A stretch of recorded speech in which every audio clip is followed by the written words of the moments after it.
যার মা মারা গেছে সেই বোঝে যে মা চলে যাওয়ার কতটা কষ্ট। তো পৃথিবীতে মা ছাড়া আপন কেউই হয় না, একমাত্র মাই সবচেয়ে পৃথিবীতে আপন মানুষ।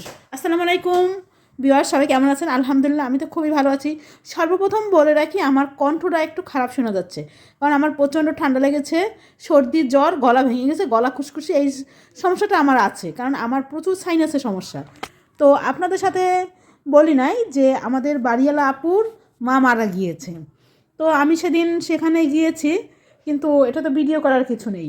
তো আজকে আবার বাড়িওয়ালা আপুর মায়ের মিলাদ অনুষ্ঠান, তো মিলাদ মাহফিল, সেখানে আবার দাওয়াত করে গিয়েছে, তো সেখানে যাচ্ছি।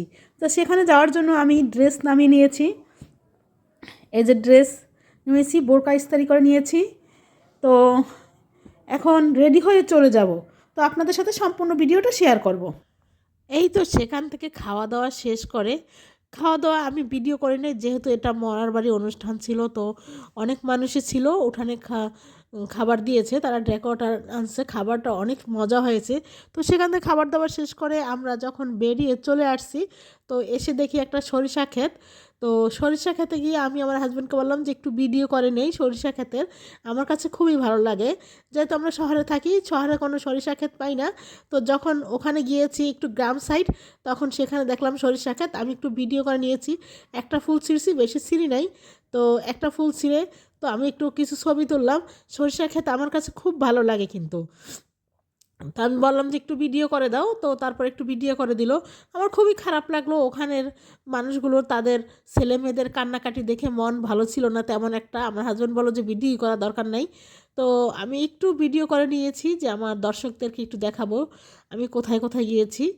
তো সরিষা ক্ষেত থেকে আমি এসে এরপরে আমি একটা কেটলি দেখার জন্য ওয়ালটন শোরুমে চলে গিয়েছিলাম। তো ওয়ালটন শোরুমে গিয়ে আমি একটা কেটলি দেখলাম, এই যে উপরে কেটলিগুলো, 1.8 লিটার একটা কেটলি আমি আনবো পানি গরম করার জন্য।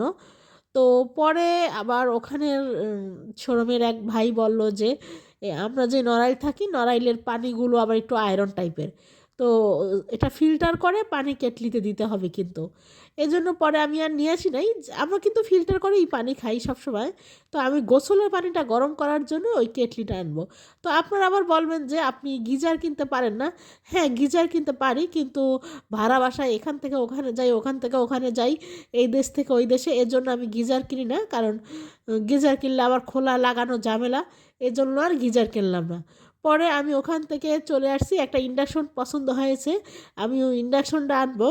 তো আর ওই কেটলিটাও নিয়ে আসবো, তো আমি আবার যাব সেখানে গিয়ে কেটলি নিয়ে আসবো। আর আপনাদের সাথে দেখেন ওখানে ফ্রিজগুলো শেয়ার করলাম, ওয়ালটনের ফ্রিজগুলো কত সুন্দর সুন্দর ফ্রিজ, আমার কাছে খুবই ভালো লাগলো কিন্তু ফ্রিজগুলো দেখে। আপনাদের সাথে আমি আরেকটা কথা শেয়ার করি, আমার কিন্তু ঠান্ডার সমস্যা, আমার কথাগুলো একটু খারাপ শোনা যাবে, আপনারা কিছু মনে করবেন না। সবাই ভালো থাকবেন, আমার জন্য দোয়া করবেন। আল্লাহ হাফেজ।